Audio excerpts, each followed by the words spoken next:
O videocast Exemplos Vidas Campeãs segue em ritmo de goalball, essa parceria da Transamérica com o SESI, e hoje a gente tem a honra de entrevistar o treinador das equipes masculinas e também femininas do SESI, o Diego Coletes, que está por aqui para poder contar um pouco da sua história no esporte e também um pouquinho das suas conquistas, que não são poucas, eu já adianto, né, Diego? Prazer demais falar com você, seja bem-vindo ao nosso videocast. Queria que você começasse falando da sua chegada ao SESI e também a sua iniciação no esporte, por favor. Que legal. Acho que inverter, vou falar um pouquinho sobre a iniciação, que começou quando eu era estudante ainda de educação física, né? Então, acho que isso é bem legal, né? Como a gente gosta de agregar valores, né? Então, eu era um aluno do segundo ano de educação física, eu tive a oportunidade de estudar na Unicamp, né? E fui fazer um curso para formação de árbitros da modalidade, do goalball. Né? No meio do ano, eu falei, modalidade paralímpica, nunca tinha visto nada sobre. Falei, vou conhecer. Né? Acabei me apaixonando pela modalidade, né? Comecei como árbitro, então, nela no ano de 97. Estava no segundo ano da faculdade. E aí fui me aperfeiçoando como árbitro, fui me engajando ali. Vou contar rapidinho essa trajetória que eu acho que é bem válida também. Aí, a hora que eu vi, eu já estava coordenando a arbitragem no Brasil, já estava me formando árbitro internacional. A hora que eu vi, eu estava na Paralimpíada de Atenas em 2004 como árbitro, e daí para frente eu tomei uma decisão. Eu quis trabalhar mais perto das equipes, né? Das equipes. Na época, eu tinha um vínculo direto com as seleções brasileiras. Eu fiz um projeto, né, na época, para a confederação, né, que estava à frente. Eu fiz um projeto na área de preparação física, que não tinha nada desse aspecto da modalidade no país. E eles gostaram da ideia de ter um preparador físico específico e comecei a me engajar nesse trabalho. Isso em 2002, foi antes até. Eu trabalhava simultaneamente como preparador, como árbitro, mas em 2004 eu tomei uma decisão. Fiquei só com as equipes e daí para frente as coisas foram se direcionando. E foi bem legal essa trajetória, né? Depois a gente vai estar conversando, a gente vai. No SESI, 2013 começamos o projeto. Nós tivemos a oportunidade de participar da Paralimpíada de Londres, né? E lá conseguimos uma inédita medalha de prata. E lá eu conheci o pessoal do SESI que estava acompanhando na época, era a comissão técnica do voleibol sentado, paralímpico também. E eles gostaram muito da gente atuando ali e me falaram, Diego, que legal, goalball, cara, vamos fazer um projeto para o SESI da modalidade. Eu falei, vamos, era um sonho para mim, né? O meu sonho, na verdade, era ter um dia a dia. Né, que no Brasil não havia um dia a dia de qualidade. Eu falei, é agora é a hora. Fiz o projeto, enviei para o Ronaldo Oliveira, que até hoje é nosso coordenador paralímpico lá. Ele adorou. E isso foi no final de 2012, início de 2013. Está aprovado, vamos começar com o goalball aqui no SESI. E aí a gente mandou bala. Você vai falando e vai me trazendo muita curiosidade. Eu quero só saber uma coisa. A gente sabe que árbitro geralmente sofre demais, principalmente na mão da torcida.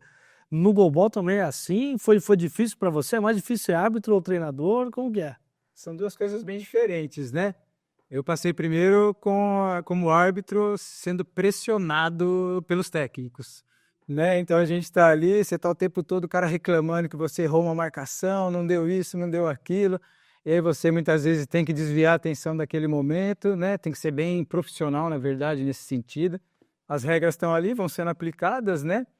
E depois eu vi para o outro lado. Foi uma transição interessante também como treinador, porque aí eu me vi, eita, agora eu que estou pressionando os caras ali, né? Mas faz parte de um processo, né? Mas como treinador eu acho que eu me identifiquei mais, né? A gente tem tido grandes experiências, né? Eu acho que o ser treinador não é só você estar ali ensinando sobre a modalidade que você exerce, que você trabalha, mas envolve outros fatores, né? Então acho que esse mundo paralelo também, não só ensinar a modalidade, mas agregar valores na vida de todos eles, acho que é o que fundamenta bastante a nossa vida ali. Legal. Temos aqui 2 medalhas na mesa, que você teve participação direta, e tem mais uma outra medalha que você falou, né, a primeira conquistada em Londres, né, a medalha de prata, e aí a gente estava conversando até um pouco antes da entrevista, que é importante demais você dizer, teve uma virada de chave na questão financeira, principalmente a partir dessa primeira medalha, né? Era uma conquista que faltava para que algumas coisas pudessem mudar na modalidade, né? Justamente, cara, que funcionou assim, né? Desde os primórdios lá, a gente veio batalhando em cenários bem desfavoráveis muitas vezes, né? Com fases de treinamento em alojamento, né? Vou citar como exemplo, a gente chegou a ficar num clube lá em Jundiaí, Clube Primavera, que nos abraçou naquele período, 35 dias alojados no salão de festas do clube, sendo ajudado pessoas do bairro levando alimento, assim, não tinha condições realmente de fazer uma fase de treinamento preparatória para uma competição importante, não tinha verba, e a gente tinha que dar um jeito de treinar para que a gente conseguisse dar um salto de qualidade nesse cenário. E a gente batalhou isso firmemente até 2011, né, desse jeito, com cenários, poucas fases de treino, quando tinha a gente dava, né, o máximo valor possível, mas em 2012 a gente já chegou. Antes de 2012 foi uma grande conquista que a gente já teve, que foi a vaga para Londres, que a gente foi a primeira grande vitória da história da seleção brasileira masculina, que foi no Parapan de Guadalajara. Em 2011 a gente conseguiu vencer a grande equipe dos Estados Unidos. É um jogo dificílimo, duríssimo, foi um 5-3 ali com características de jogo de altíssimo nível. Então dali para frente, vou falar um pouquinho, acho que de uma questão importante também nesse cenário, né, de esporte de alto rendimento, a mentalidade foi gerada ali, a mentalidade vencedora, de que era possível a gente conseguir ir mais longe, né? Então, a partir dali, a gente começou a batalhar com uma mentalidade diferente. Chegamos em Londres, né, as Paralimpíadas de 2012, com uma condição ainda, né, ganharam dos Estados Unidos, mas vamos ver o que eles vão apresentar aqui. E encaixou a primeira fase da competição, a gente foi ganhando confiança, a hora que viu, estava jogando uma final paralímpica. Chegou a medalha. Com a medalha, aí mudou bastante o cenário, que aí realmente os investimentos apareceram, né, porque realmente há um valor numa grande conquista, e aí melhorou muito a condição de trabalho nossa. Dentro da seleção melhorou demais, né? A gente já, como profissionais da área, nós pudemos ter contratos com a confederação anuais, eles nos pagavam mensalmente, né? Até hoje isso acontece, né? Os atletas também com bolsas, com outros incentivos, e a qualidade do treinamento, a gente já podia ficar melhor acomodado, se alimentar melhor, então tudo isso fez com que a gente permanecesse no mais alto nível já por tantos anos, né? Legal. A gente pode dizer que o Brasil hoje é uma das grandes potências, lógico, as medalhas estão aqui, e isso indica muita coisa. Quem são os principais rivais, as principais potências mundiais falando? Tem alguma rivalidade com a Argentina ou não? Porque geralmente quando eu penso Brasil e Argentina, eu já penso em rivalidade.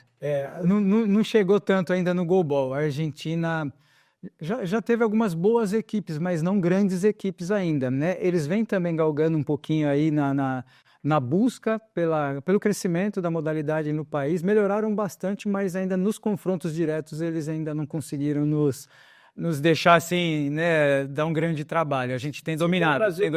Se tem o Brasil ganhando, então tá bom. Tá dominado no global, tá dominado, né? Então, no cenário internacional hoje, a gente tem um histórico, né, da modalidade, ele vem da Europa, né? Como ele foi criado lá, tudo aconteceu lá primeiramente, pós Segunda Guerra Mundial.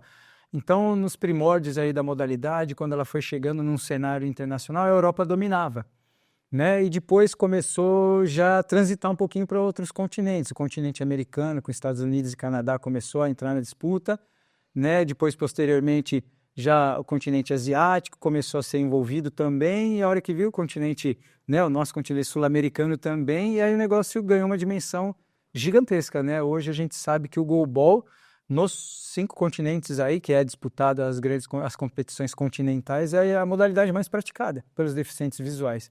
Então hoje o cenário da modalidade é extremamente favorável, né? Porque ela é uma modalidade que só cresce, a qualidade das equipes também vem crescendo, né? Só voltando à pergunta, né? Os grandes adversários dos últimos tempos foram bem claramente a Finlândia lá no começo, né? Na hora que as primeiras disputas aconteceram, a Finlândia era muito tradicional. A Lituânia, que é uma grande equipe, está sempre aí no cenário, né, entre os 4 finalistas aí. E atualmente tiveram algumas transições, grandes equipes da Ásia chegaram, né? A China, que chegou como sendo, né, tanto é que foi feita a final lá em Tóquio, Brasil e China, e foi a disputa do bronze agora em Paris, Brasil e China novamente. As 2 equipes que fizeram a final em Tóquio repetiram, mas disputando bronze. E a final foi realizada por Ucrânia e Japão, só para você entender o cenário das transições. Então, a Europa voltando aí novamente com grandes equipes aí, uma nova equipe no cenário, uma primeira medalha aí, e o Japão conquistando ouro. O Japão, só para agregar um pouquinho de valor, né, nessa conversa, o Japão foi um caso interessante. Eles vieram aprender goalball com a gente aqui. Caramba! Foi muito legal essa fase. A gente esteve no Mundial de 2018 com eles, né, lá na Suécia, e eles me procuraram lá. E dessa maneira eles falaram, a gente é apaixonado pelo goalball brasileiro, a gente quer muito se envolver um pouco mais, como é que a gente pode fazer, né? E o SESI é portas abertas para esse tipo de ação. Falei, vamos lá no SESI, se vocês puderem mandar alguém para a gente poder compartilhar nosso conhecimento. Eles mandaram, um atleta do Japão foi ficar com a gente, já veio, na verdade, 2 vezes ficar com a gente.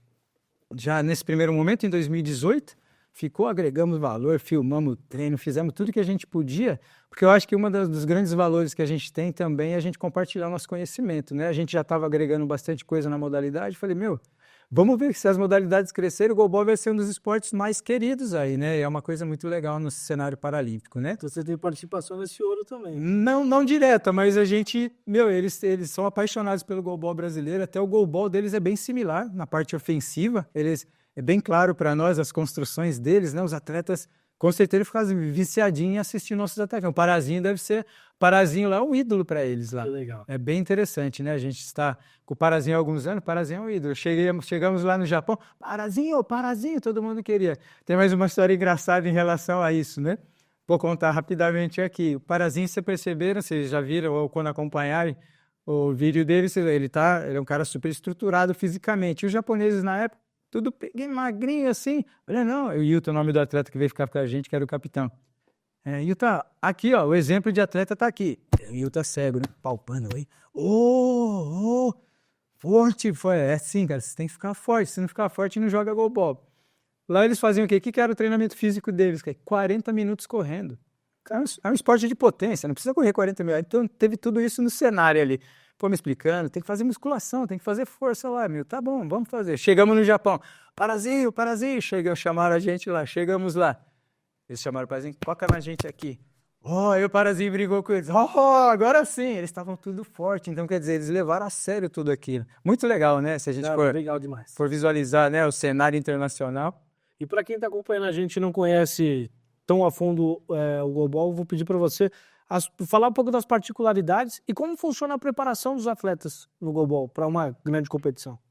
O goalball é interessante porque ele é uma modalidade que não tem vínculo com nenhuma outra modalidade, nem olímpica nem paralímpica. Ele exclusivamente foi desenvolvido para o cego, né? Então, automaticamente, ele é um jogo extremamente motivador para o deficiente visual, que ele agrega o quê? Comunicação verbal, conhecimento do espaço físico ali, a percepção corporal e o domínio de ações técnicas que não são tão difíceis de ensinar, né? O grande desafio do treinador do goalball é quando ele trabalha com um deficiente, com um B1, com um cego total.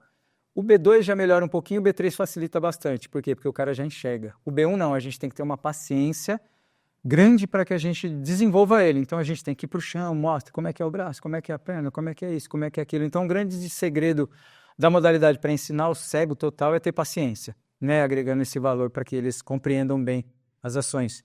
E é uma coisa que eu tenho muito em mente, né? Eu nunca tratei nenhum atleta deficiente como um coitado, né? Eles são atletas, eles estão buscando algo diferente na vida e eles estão querendo agregar algo, né, na vida deles como uma ferramenta aí para decolar. Né? Então a gente trabalha com esse conceito lá no SESI, todo mundo hoje sabe bem, quem vai para o SESI ou está no SESI ou quer estar indo para o SESI já sabe que a conversa é um pouquinho diferente, lá tem trabalho, lá ninguém é tratado, lá não é uma associaçãozinha, não, lá é alto rendimento puro, né? A gente pode gerar isso e a gente trabalha com um conceito bem claro, né, em relação a tudo isso daí. Quanto você acha que o SESI colaborou para a sua carreira a partir da sua chegada lá no SESI e quanto também essas medalhas aqui também têm a participação do SESI?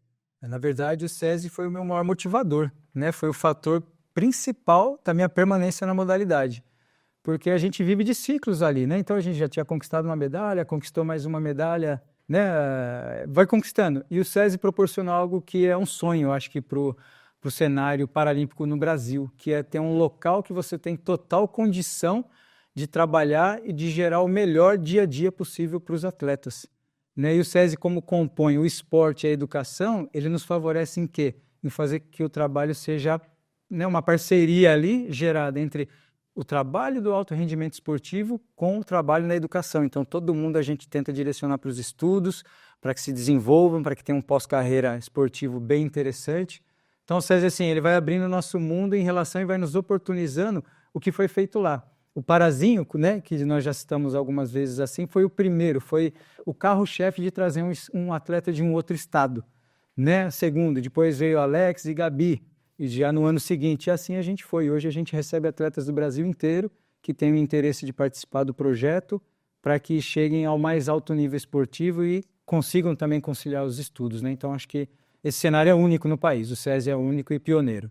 Legal, Diego, vou pedir para você aqui na sua câmera, essa câmera especial para você, vou pedir para você mandar um recado, tanto para um educador físico que de repente se inspira no seu trabalho hoje como treinador, que queira trabalhar com goalball, mas também para atletas, né, que querem um projeto tão consolidado, tão importante quanto é o projeto hoje do SESI, para conhecer também o goalball. Então faz um convite para o pessoal e manda recado para quem você quiser também. Tá bem, que legal.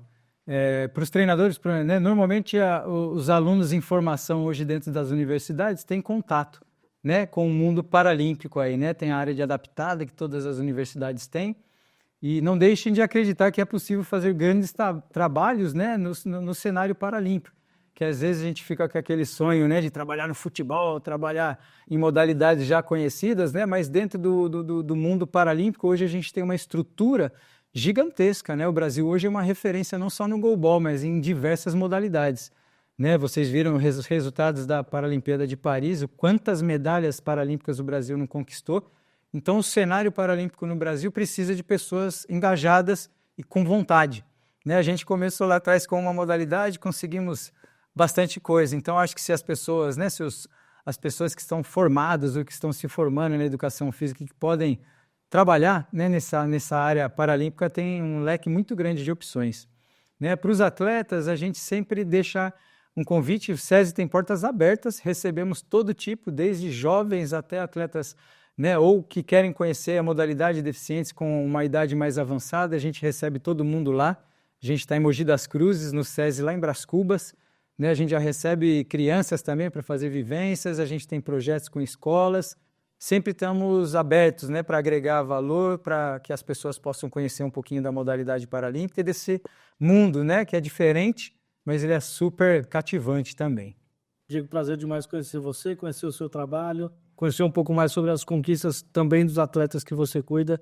E é isso, uma honra gigantesca para nós aqui da Transamérica, essa parceria que a gente tem com o SESI. Bom, esse foi mais um episódio do nosso videocast Exemplos Vidas Campeãs, hoje com o Diego Coletes, treinador, para você que quer saber um pouco mais sobre essa parceria da Transamérica com o SESI e também sobre esse trabalho excelente feito pelo SESI. Se inscreva no nosso canal, na descrição tem mais informações. Hoje a gente fica por aqui, até a próxima, grande abraço.